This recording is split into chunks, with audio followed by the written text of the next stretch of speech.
Malaikat itu tidak tidur, tidak makan, tidak kawin. Maka kalau kita sanggup tidak tidur di saat orang tidur, itu sisi nur malaikatnya udah muncul. Tapi jangan senang dulu.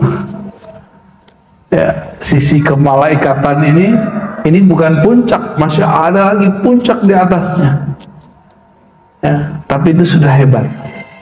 Malaikat tidur nggak Pak? Di kampus, yang pernah ngampus, yang pernah sekolah, kalau asik belajar, lupa nggak sama yang lain? Lupa. Kalau lagi asik nulis skripsi, tesis, disertasi, jangankan sama makanan, sama diri aja lupa, apalagi cuma dengan pasangan. Bisa lupa. Ya. Itu baru keasikan akliyah, akal. Kalau keasikan qalbiyah, lebih lagi asiknya. Imam Abu Hanifah tidak tidur 40 malam, 40 tahun. Sufyan Ats-Tsauri begitu, Imam Malik begitu, Imam Syafi'i karena beliau tahu teknik-teknik juga begitu. Imam-imam dulu yang kita sebut namanya sekarang itu mereka-mereka yang dulu saat semua orang tidur dia nggak tidur. Ngapain? Bukan ngopi Pak, bukan. Bukan ngenet, bukan. Kalau kita kan ngenet ya, nge-YouTube, Thariqah al-Youtubiyah ya.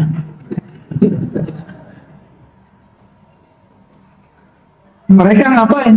Mereka menghidupkan kolbu. Di kolbu itu ada singgasana malakutiyah, singgasana malaikat. Jadi malaikat itu kalau kita zikir dia datang Pak, masuk di situ. Dialah yang membisikkan kebaikan-kebaikan. Tapi hati-hati, di situ juga ada rumah syaitan. Jadi kolbu ini ada rumah syaitan juga. Kalau nggak diisi zikrullah, maka yang isi siapa? Syaitan, iblis, Azazil, tentara-tentaranya. Kenapa? Karena dulu syaitan itu dia bisa masuk ke dalam dunia kolbu, dunia malakut, dunia para malaikat. Tapi yang sudah ada dalam diri manusia, mereka sudah nggak diizinkan tembus ke langit. Yaudah, langitnya diri manusia. Jadi kalau orang nanya, mana langitnya diri manusia? Itu kolbunya. Tapi bukan langit yang ngono Pak ya, itu beda lagi tuh. Ini maksudnya langit itu sesuatu yang tinggi, yang luhur. Kolbu kita adalah sesuatu yang sangat luhur sekali. Di sini cuma satu halaman lebih dikit ya. Kalau sempat kita terusin ke bab berikata tafakkara yatafakkaru tafakkuran. Udah jadi bahasa Indonesia bertafakkur. Udah sering nyebut kata tafakkur? Apa artinya?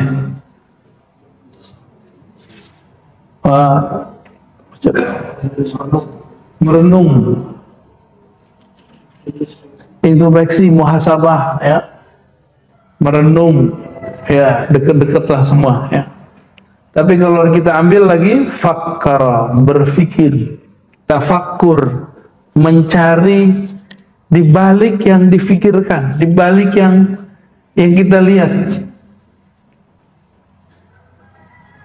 Maka tafakkur ini, kalau fakkaro itu sebenarnya mengajarkan cara berpikir, tapi tafakkur mencoba mencari makna dari sesuatu, itu tafakkur. Ini sebenarnya apa ini? Gitu. Itu tafakkur. Namun tafakkur itu kepada objek alam.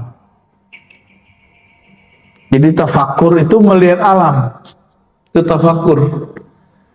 Ada satu lagi temannya tadabbur. Tadabbur itu kepada dalil Quran. Jadi dalil Quran ditadabburi, jangan dibalik. Ya, jangan kebalik-balik, jangan munqalib, jangan maqlub. Afala yatadabbaruna al-Quran. Jelas di Quran bahwa tadabbur pasangannya Quran. Kalau tafakkur fi khalqis samawati wal ard, mengenai penciptaan langit dan bumi. Quran itu ngomongin langit bumi juga, tapi jika dibolak-balik itu beda. Ini mohon maaf kepada orang yang selama ini menganggap terjemahan Quran itu Quran. Hei, sadar. Quran itu satu hurufnya bisa dimaknai. Maka terjemahan yang antum baca dari terjemahan Kementerian Agama kah, atau terjemahan dari siapa, itu baru satu makna daripada ayat. Jadi jangan kemudian kalau udah baca terjemahan udah ngerti Quran. Belum. Kalau begitu, kenapa Nabi mengatakan baca kulhu sama dengan sepertiga Quran? Itu kenapa, Pak? Kita kalau ulik-ulik terus kalimat kulhu Allahu ahad, kulhu Allahu ahad, nggak ada habisnya. Setahun kita ngaji kulhu ahad nggak selesai, Pak. Sampai mati nggak selesai itu kulhu Allahu ahad. Ngaji huwa Allah ahad nggak selesai. Saya jamin huwa aja udah lama tuh. Tahu dia, bagaimana dia, siapa dia, apa sifat dia, apa yang mustahil bagi dia. Allah, alif lam lam ha, kok bisa disebut begitu? Dalam bahasa lama Allah juga. Makanya beberapa aliran, kalian jangan sebut-sebut nama Tuhan kalian Allah. Allah itu bahasa kami. Lah bukan begitu. Gak ngerti sejarah bahasa dia berarti. Ini bahasa Semit namanya. Quran itu bahasa Arab. Bahasanya Yesus itu Suryaniyah dan Ibraniyah, dua dia, ngomong bahasanya dua. Bahkan disebutkan juga bahasa ketiga Aramiyah. Bahasa Aram itu cuma dipakai sekarang 3 kampung di Syam, di Suriah. 3 kampung doang, itu bahasa tua itu. Sayyidina Adam itu berbicara pakai bahasa apa? Suryaniyah. Itu bahasa paling tua di alam semesta. Itu bahasa paling tua tuh, Suryaniyah. Tapi sebelum itu kan sudah ada iblis. Pakai bahasa apa iblis? Bingung kan? Ya. Itu mereka nyebut dia Allah, itu Allah, Pak, dari dulu. Tapi dengan dialek yang beda. Elohim. Maka kita kalau doa Allahumma, bener gak? Allahumma bahasa sono, Pak. Bahasa Ibrani, Aramaik, mereka ngomong begitu. Kalau kita dengar cerita kepergian Yesus, apa kata Yesus? El lima sabaqtani, Nabi Isa. El itu Allah, Allah gitu. Elohim sama, sumbernya sama kok. Jadi nggak usah sok-sok maling merasa ini nama tuh. Emang namanya begitu. Huwa, Yahweh, sama dia itu. Kalau bahasa kita beliau, pangeran. Orang Sunda nyebut Tuhan pangeran bukan? Gusti Allah, Gusti Allah. Jadi orang nyebut Allah itu gak salah, Pak, sebenarnya dialek dia aja begitu. Di kampung saya nyebut Tuan Allah. Datang saya ke orang Jawa nyebutnya Gusti Allah. Sama gak? Huwa, dia. Itu dalam bahasa China, bahasa Prancis itu mirip, pakai D. Kalau kita terjemahkan dia gitu. Apa salah baca? Silakan dibenerin sendiri, itu yang ngerti bahasa Prancis, bahasa Tiongkok ya, bahasa Cina, Mandarin.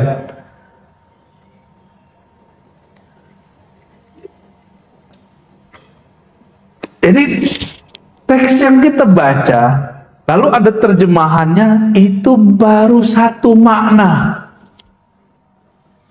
Kalau terus didalami, wajar kalau kulhu itu sepertiga Al-Quran. Jadi rumus-rumus begitu ada dalam Quran. Baca ini sama sepertiga Quran. Baca ini sama dengan Quran semua, tapi nggak ada kan hadisnya? Baca satu surat sama dengan membaca semua Quran. Baca satu ayat sama dengan baca satu Quran, nggak ada kan? Tapi oleh orang yang mengerti ilmu kulhu tadi, mereka tahu surat apa itu, ayat apa itu. Nggak boleh saya sebut, Pak. Ya, ntar nggak mau baca Quran lagi. Ntar baca yang satu ayat itu aja. Salah paham, maksudnya bukan begitu. Kedalaman satu ayat itu adalah kedalaman Al-Quran dari awal sampai akhirnya. Itulah maksud dari seorang imam ahli sholawat namanya Sidi Ahmad Tijani. Ini sering dinukil, dipelintir oleh kelompok anti sufi. Sidi Ahmad Tijani itu pernah berkalam, sholawat Al-Fatih lebih afdol dari Quran dibaca 6 kali khatam. Dibulilah, disesatkanlah kalam beliau ini. Padahal maksud beliau bukan begitu. Orang kalau baca Quran, hatinya nggak berkoneksi kepada Allah, kepada Quran. Dia baca Quran 6 kali, terus dibandingkan dengan satu sholawat, tapi dia merasakan keagungan yang disolawati. Maka lebih afdol ini 6 kali.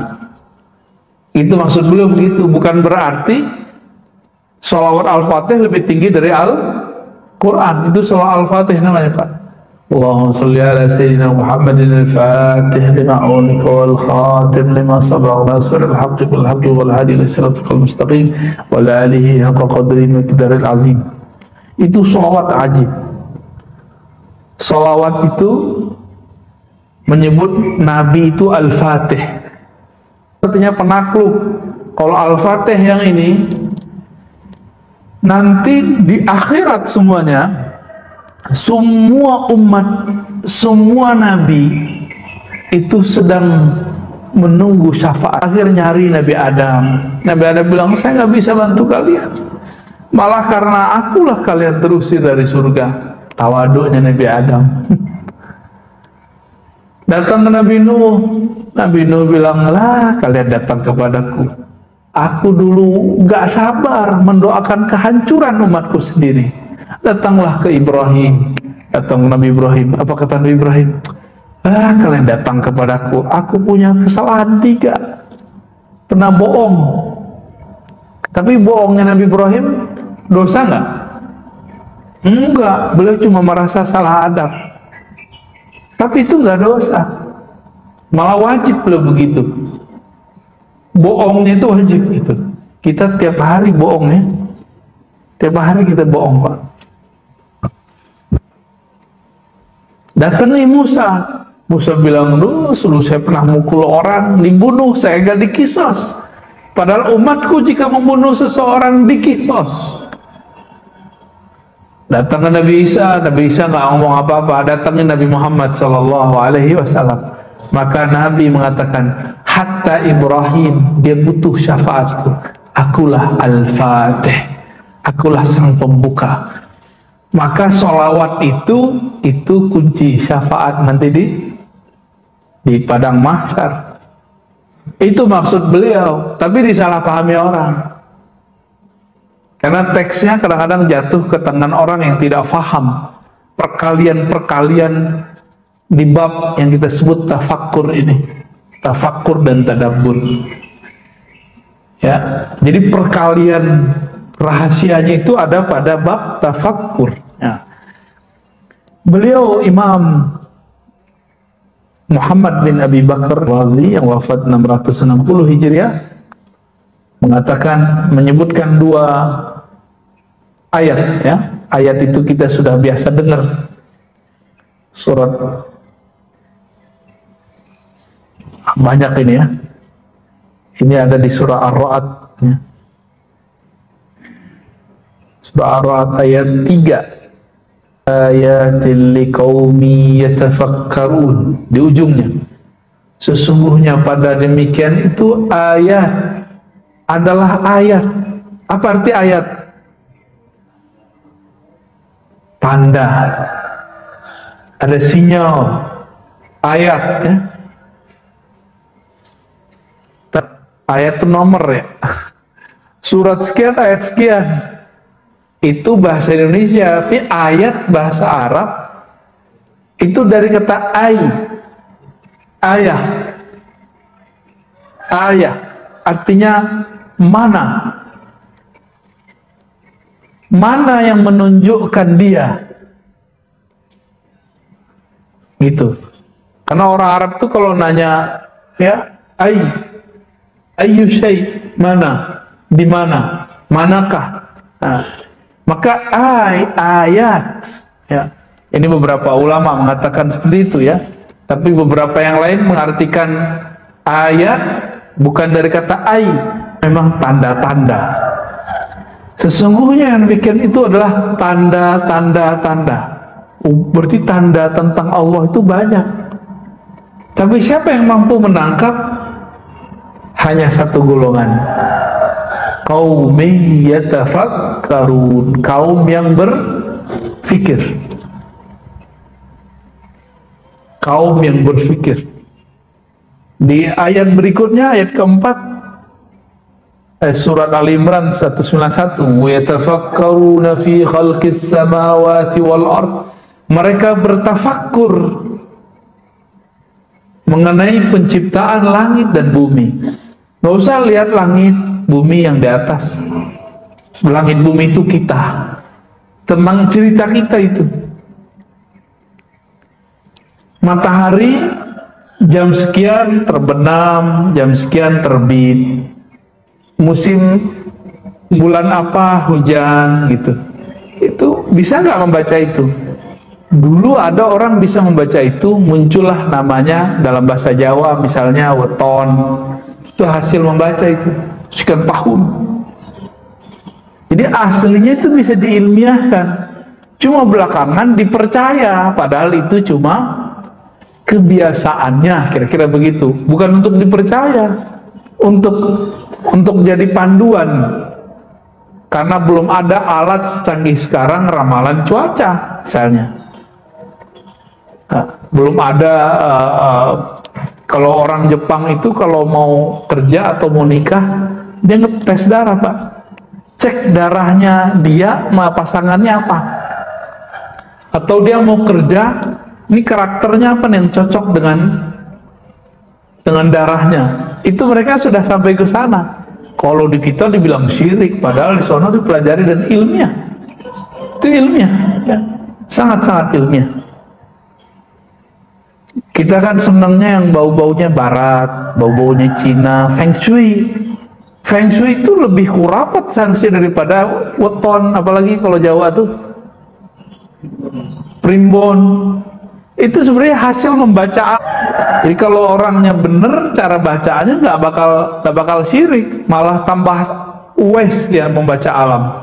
Kok orang-orang dulu itu betul-betul melihat. Jadi ada dulu nenek-nenek kita tuh nggak perlu pakai jam, dia cuma ngelihat bulan. Oh, jam sekian nih, ngelihat matahari. Makanya nenek-nenek kita dulu nggak perlu pakai kacamata Pak. Kita sekarang berabun-rabun karena mereka memanjakan matanya ngelihat gunung, ngelihat tanpa radiasi. Kalau kita udah kena radiasi handphone, Pak ya. Saya pernah pakai kacamata Pak. Alhamdulillah hilang waktu ngajar di Istiqlal. Nggak balik-balik, ya udah saya pikir, udahlah mungkin ini akhir aku pakai kacamata. Nggak pakai lagi sampai sekarang. Tapi kita barengi, nyetir, ngeliat yang jauh, baca, ngeliat yang dekat, begitulah terus. Terus sesekali diistirahatkan. Kita sadar tapi mata dipejam, zikir. Wah itu energinya dahsyat sekali. Sangat dahsyat. Pergerakan alam fisika, tapi juga perpolitikan.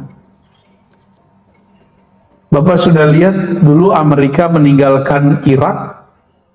Habis itu apa yang terjadi? Muncul ISIS. ISIS dapat senjata dari mana?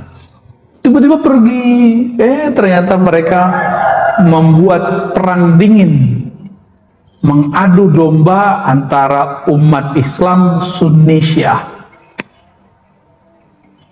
Syiah yang ada saat itu di Irak, Yazidiyah, yang ada di Suriah, namanya Alwiyah atau Alawiyah, ya, kelompok yang meyakini, ya, dan itu kemudian dituduhkan kepada presidennya. Ini kan beda nih sekarang kan, coba lihat. Ini mohon maaf ngomong politik dikit Pak. Ini kita baca alam. Waktu presiden Afgan kejadian seperti ini, dia lari nggak? Lari. Nggak tahu mana yang benar tuh Pak. Nanti jawab sendiri. Dia mikir nih, presiden Afgan sekarang, kalau aku nggak lari, nanti perang saudara. Alasan dia. Kalau presiden Suriah, saya nggak ngelihat dia Sunni Syiah Pak, karena istrinya seorang Sunni, menteri-menterinya seorang Sunni, dan dia sholat di belakang ulama yang Sunni, Ahlus Sunnah. Guru-guru saya juga tuh yang jadi khotib di sana. Terus Syiahnya di mana? Kita juga bingung. Ya. Ini memang black campaign untuk menghancurkan. Ternyata Suriah dulu nggak mau dijadikan negaranya tempat melintas ini gas, apa namanya? Yang menghubungkan antara negara-negara Teluk dengan Turki. Itu versi guru saya Pak, Dr. Taufik Al-Buti, anak dari syekh yang dibom oleh pemberontak di Suriah. Lagi ngajar tafsir di sini nih, dibom. Gimana kita nggak emosi Pak ngeliatnya, ya? Maka kita nggak mau itu terjadi di negeri ini. Kita nggak rela, sedikit pun kita nggak rela, ya. Kita nggak mau biarin itu. Tapi skenario sebelumnya apa? Amerika tiba-tiba pergi. Tahu-tahu ISIS ada senjata, ya. Ada senjata ini, senjata itu. Tiba-tiba muncul, datang pergerakan, katanya mujahidin, dan itu banyak, lebih dari 10 pergerakan. Konyolnya, orang kita kirim dana yang dibantu bukan rakyatnya. Siapa yang dibantu? Ya, ini bukan kesalahan Ustadz di sini. Mereka nggak tahu medan juang di sono. Terkirim ke kelompok pemberontak. Untung dianggap sebagai suatu kealpaan. Kalau dianggap sebagai kesengajaan, bisa habis. Ustadz-ustadz kita yang mengumpulkan itu. Itu pemberontak bersembunyi di belakang masyarakat sipil. Coba saya ini presiden Pak, caplok orang, yang benar gimana? Saya bela atau saya kabur kayak presiden Afgan? Yang benar loh ya, yang patriot yang mana? Ini ada Pak Tentara nih, gimana Pak Tentara? Bela, kabur apa kita lawan? Ini secara akal nih, tafakkarun. Kalau dia mikir, yang benar itu yang di Suriah itu. Cuma karena sudah dicuci otaknya, ini perang Sunni Syiah, Sunni Syiah. Jadi kalau kita bela Bashar Assad, dikira kita pro Syiah. Loh, dari mana kita pro Syiah? Kalau begitu guru saya orang Syiah dong, dia ngajarin saya akidah Ahlus Sunnah Pak. Syekh Taufik Al-Buti ngajarin saya akidah Ahlus Sunnah, fikih Ahlus Sunnah, usul fikih Ahlus Sunnah. 2006, 2007, 2008 saya ngaji kepada beliau.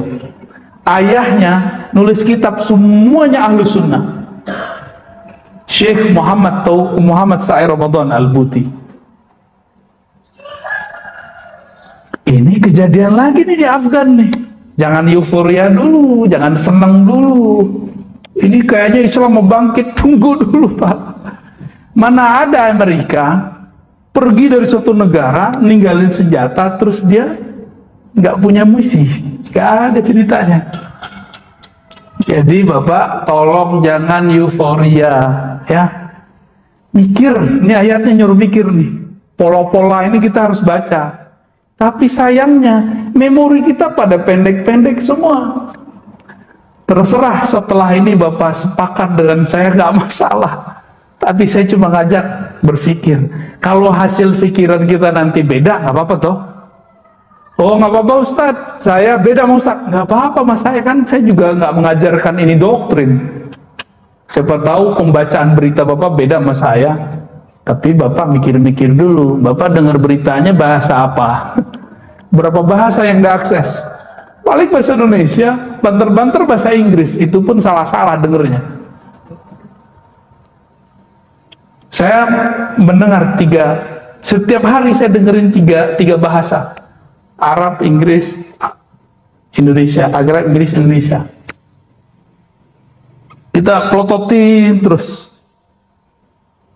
Kagetnya apa, Pak? Apa yang bikin saya kaget? Taliban itu tadinya kita anggap, oh jangan-jangan ini Panji Al-Mahdi nih. Bagaimana mungkin jadi Panji Al-Mahdi? Mereka ini dari suku Fustun. Fustun ini Israel yang hilang. Bapak nggak percaya? Silakan buka beritanya. Buka hasil penelitian dan penjelasan orang-orang Yahudi, orang-orang Israel. Oh, di situ yaudah kita tunggu aja dulu ya. Maka jubirnya namanya siapa? Zabihullah. Itu nama-nama, bukan nama-nama orang-orang Arab itu, Pak. Bahasa Arab, Zabihullah. Yahudi, Israel. Zabih. Apa arti Zabihullah? Nabi yang disembelih Allah. Kalau versi Israel kan itu Ishak. Ya. Kalau kita kan nggak ada ngasih nama anak kita Zabihullah. Itu gaya-gaya bahasa sana itu uslubnya. Sampai sekarang tradisi-tradisi itu masih ada di Pustun. Dulu kan kita sering dengar ya, Pustun gitu ya. Itu Pak mereka ini. Ini sekedar opini aja. Siapa tahu Bapak juga nanti nonton berita. Jangan cuma nonton TV One, Metro TV. Itu terlalu biasa, Pak. Sesekali dengerin yang Arab, ngomong-ngomongan. Sadaqallahul-azim, sadaqallahul-azim. Paling gitu. Ya. Bukan gagah-gagahan, Pak, beneran. Ya. Saya serius. Kita serius. Dulu terjadi, ini sunatullah, ngajak kita berpikir. Waktu terjadi di Suriah, Irak itu, saya hampir setiap hari saya dengar dari berita-berita sana. Emang simpang siur. Satu A, satu B. Ini pun opini saya bisa salah, ya. Ini bisa salah karena ini bukan suci ya. Ini kan baru usaha menangkap ini rahasia apa di sini nih. Tapi Bapak perang ideologi, komunis lawan apa? Lawan liberal. Dulu liberal ya. Sosio apa? Ya komunis sama ya syuyu'i ya. Ya apalagi itu macam-macam namanya. Nah, kalau sekarang beralih dari perang ideologi kepada perang teologi, dan itu sudah berhasil di Irak, berhasil di Suriah. Tapi alhamdulillah di Suriah guru-guru saya masih banyak yang hidup. Cuma ada anaknya yang dibunuh, ada ponakan yang dibunuh, ada guru dari guru kita mati. Siapa aja yang pro kepada negaranya dianggap Syiah dan kafir oleh orang di sini. Jadi 2013 Syekh Taufik Al-Buti guru kami yang ahlu sunnah ini, dia bukan orang Syiah. Dia bapaknya baru meninggal Pak, baru habis dibunuh sama kelompok pemberontak. Beliau diundang lah, dia cuma senyum melihat beliau nangis. Tiba-tiba lagi asik Stadium Jenderal, ada orang nggak punya adab nanya, Syekh, ente ini pro Asad atau anti Asad? Gitu kan nanya. Ente pro presiden ente atau anti? Beliaunya orangnya kalau ngomong bisa nangis Pak. Ngomong bab sholat aja nangis, ngomong taharah nangis. Sekarang ditanya begitu sama anak kurang ajar dari Indonesia, nggak ada perasaan deh. Jadi ternyata pergerakannya hati-hati. Muncul kecenderungan di negeri ini, kalau beda politik, beda iman. Ya, nah, berarti ada bibit-bibitnya di negeri kita ini. Beda politik, beda iman. Bener gak? Udah muncul belum 2019? Muncul. Cuma karena beda politik bisa tengkar di masjid, bisa tengkar saudara dengan saudara. Ini saya ulang-ulang terus Pak, supaya Bapak nanti 2024 sadar lagi. Karena ini tambah parah terus. Tambah parah terus. Ini udah mulai dibuat garis besar ini. Pembeda. Orang yang berpikir emang orang emosi. Orang kalau bertindak dulu baru mikir, namanya apa tuh? Ya, nama jeleknya apa? Bertindak dulu baru mikir, jeleknya apa tuh kalau bahasa Betawi gitu? Sebut sendiri lah Pak ya. Tapi orang kalau dia betul-betul menghayati Al-Quran, dia akan paham pola-pola ini. Dan jangan sampai itu terjadi di negeri kita. Bapak siap jaga negeri kita? Siap jaga anak-anak kita, adik-adik kita? Ya, jadi jangan terbakan euforia. Itu aja harapan saya. Ya, ini setelah ini mungkin saya akan diserang dari kiri kanan, Pak. Opini, dikata-katain, mental kita dihabis-habisin. Tapi insya Allah lah. Innallaha ma'ana. Allah bersama kita. Ya. Kenapa? Allah nyuruh kita berpikir. Di balik pikiran itu Allah. Udah selesai. Dekat sekali dengan Allah itu. Maka nur ini, tapi meskipun kita berani, kita dikit. Nah, siap nggak nanti jadi fi'atun qalilah, kelompok yang sedikit tapi berpikir, daripada orang-orang yang langsung bertindak tapi dia nggak mikir. Pilih mana Pak? Umar kirim 4 orang tapi sama dengan 1000. 4 orang tuh mikir dulu dia mau diapain. Kadang 1000 berbuat dulu baru mikir. Dikirim ke sana supaya yang 1000 diajar mikir dulu. 4 sama dengan 4000. Akhirnya yang 4000 ini bisa mikir dulu yang benar. Dia melatih lagi orang-orang setelahnya. Berlipatlah tentara umat Islam di Mesir saat itu. Itu dahsyatnya. Apa yang difikirkan? Ayat, tanda-tanda. Tanda-tanda itu berulang aja Pak, berulang pola-pola. Jadi kalau saya menerjemahkan, sesungguhnya pada yang demikian itu pola-pola yang dipahami oleh orang-orang yang berpikir. Ya, kita doakan negeri ini. Walaupun saya bukan PNS Pak ya, saya bukan pegawai pemerintah, saya swasta. Saya mungkin paling mudah kalau mau ngajak orang berontak, paling mudah. Tapi enggak, saya cinta negeri ini. Saya sangat mencintai negeri ini. Karena di negeri ini kita bisa ngajian, bebas maulidan, bebas ngumpul-ngumpul. Itu dijaga bener di sini.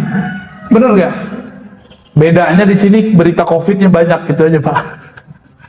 Ya, di negara maju sekarang di Timur Tengah, Dubai, itu nggak ada berita COVID. Aman, negara paling soleh sedunia, Hadramaut Tari, itu kayak nggak ada COVID.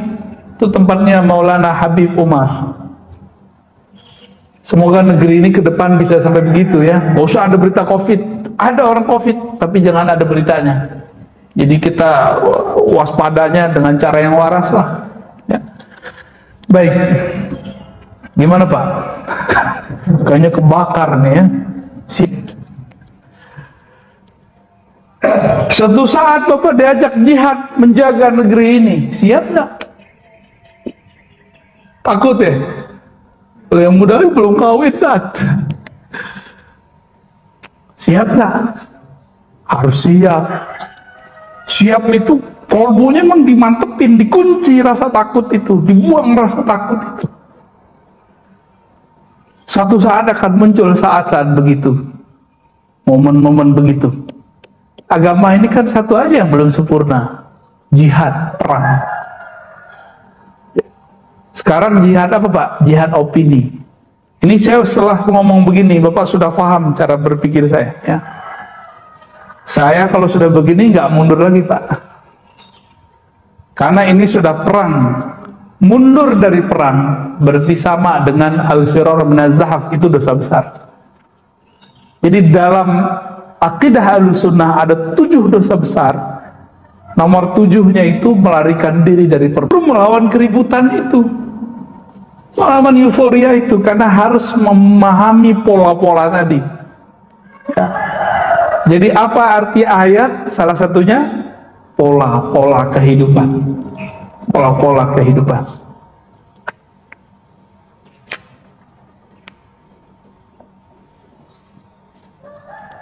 Maka dalam sebuah riwayat, ya, riwayat ini dinukil oleh Imam Al-Faqihani, tapi sebenarnya ini kalam daripada Imam Sari Sakti. Sari Sakti ini Imam Salafus Saleh, hidup di abad ke-3 Hijriah, guru dari Imam Junaid. Kita sering nyebut, ini gurunya dia. Apa kata beliau? Cuma beberapa ulama mengatakan ini hadis. Yang benar ini bukan hadis, ya. Tafakkur sa'ah khairun min ibadati sana.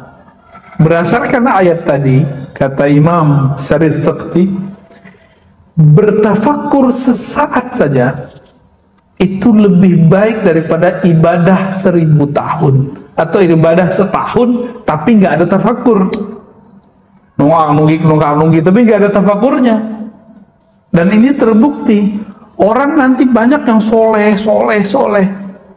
secara fisik, tapi dia nggak ada kecerdasan spiritualnya, nggak ada.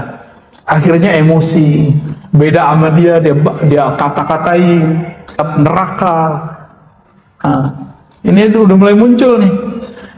Maka saya kasih tahu Pak dari sekarang, musuh kita nanti bajunya sama kayak kita, sama-sama pakai kopiah. Untung lagi nggak pakai kopiah ya. Ya, maksudnya sama-sama baju orang sholat lah, sama pakai baju koko, pakai sarung, pakai gamis, sama-sama berjenggot ntar. Nanti sama Pak, bedanya mereka khawarij. Ciri-ciri khawarij berontak. Berontak itu belum, mungkin bukan berontak negara, tapi sekarang mulai menggugat dasar negara tuh. Gawat kan? Mulai mengatakan Pancasila syirik. Berarti dia nggak ngerti Pancasila kan Pak? Pancasila syirik. Coba ayat Pancasila pertama apa kalimatnya? Ketuhanan Maha Esa. Di mana syiriknya, bro? Nah, jadi dia cuma dengar dari seseorang di luar sana, tidak mempunyai falsafah selain Quran. Loh, Quran itu terlalu banyak, maka harus disarikan terjemahan dari kulhu, jadilah sila pertama, kan gitu. Ketuhanan yang Maha Esa. Ketuhanan yang Maha Esa, syirik di mana? Ya nggak paham. Dulu kan saya kemakan itu Pak. Saya sempat kemakan secara teologis dan ideologis, kemak dulu. Alhamdulillah Allah selamatkan. Ya. Maka sekarang kita gregetan kalau ada orang yang kok mengulangi kesalahan kita yang lama gitu.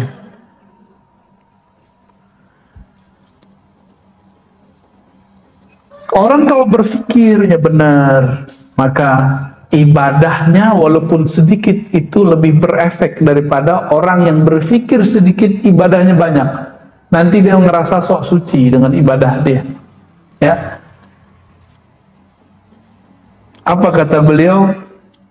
Fikroh, pemikiran itu ada 5. Nah, 1, fikru fi ayatillah, berpikir terhadap ayat-ayat Allah, pola-pola yang Allah sudah ciptakan di dunia.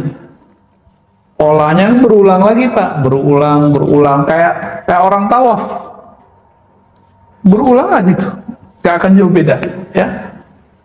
Yatawalladu minhul ma'rifah, maka ini akan menumbuhkan ma'rifah, knowledge, pengetahuan. Jadi orang-orang yang mengerti kearifan lokal, dia tidak akan membuang yang disebut tadi weton, apa tadi? Tapi yang nggak ngerti bilang syirik gitu, karena nggak ngerti. Padahal itu yang bikin ulama tuh. Yang bikin ulama itu Pak. Yang bukan ulama tuh zodiak namanya, tapi prinsipnya nggak jauh beda. Zodiak, tahu ya? Zodiak itu udah jauh lah ya, udah jauh deh.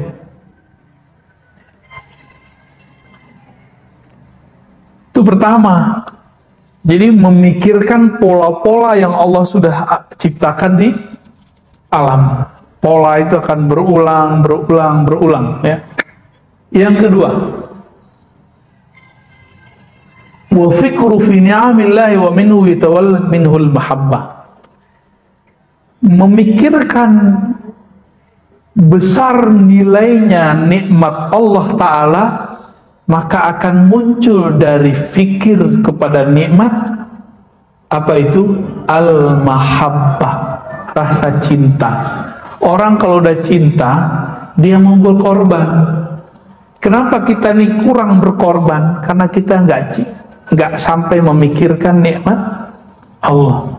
Jadi suami istri kalau tengkar mulu, coba ingat-ingat kebaikan pasangannya. Nanti cinta muncul lagi tuh. Coba aja Pak, rasain sendiri ntar. Yang lagi cekcok ingat-ingat kebaikannya. Tapi kalau udah benci sih apa aja buruk jadinya. Ya, pasangan ngorok aja ini masalah. Pasangan senyum. Fikru fi wa'adillahi wa thawabih yatawallad minhu rughbah. Tafakkur terhadap janji Allah. Janji apa nih? Janji reward, pahala-pahala, kebaikan-kebaikan akan memunculkan rohbah, semangat beramal. Maka dianjurkan kita membaca hadis-hadis mengenai keutamaan mengamalkan suatu. Baca ini dapat pahala ini, itu dianjurkan. Atau kita dengar testimoni. Jadi ini bahasa lainnya testimoni. Testimoni mengamalkan itu muncul semangat nanti. Ya. Wa fikru fi, sebaliknya memikirkan resiko akibat melakukan sesuatu. Dari sisi Allah pasti ya. Kita lihat kalau kita buat ini pasti begini. Beberapa waktu lalu kita ketemu dengan salah satu praktisi kayak magic atau apa gitu ya. Ternyata dia bukan orang musyrik Pak. Dia cuma gaya aja kayak orang-orang kepercayaan. Kalau ngobrol sama dia ternyata ngomong Quran, hadis, Quran, Allah, tauhid, itu aja. Pantas dia kebal kayak Nabi Ibrahim. Ketemu sama dia, terus dia cerita kepada kami, saya itu pernah, kalau di Allah bilang kamu jangan lakukan ini, saya itu penasaran, emang kalau kita lakukan akibatnya apa? Dia lakuin Pak. Dia lakukan yang Allah larang di Quran itu, apa yang terjadi? Oh, rezekiku jadi seret gitu, penyakitku jadi banyak. Maka dia berhenti juga penyakitnya, rezekinya lancar lagi. Nah, itu namanya testimoni. Ya. Nah, kita perlu mendengarkan orang-orang berbicara ini, ya, supaya apa? Muncul rahbah, rasa waspada, rasa takut kepada Allah Subhanahu wa taala. Udah berapa tuh? Udah 4 ya.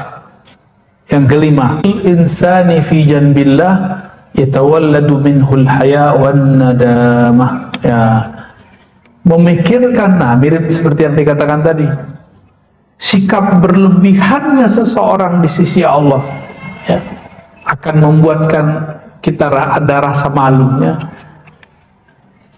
Jadi orang-orang yang mengenal, tidak membawakan dirinya dipandang oleh Allah ya. Kita kalau nggak merasa kita dilihat Allah, nggak muncul rasa malu. Jadi malu ini kapan muncul?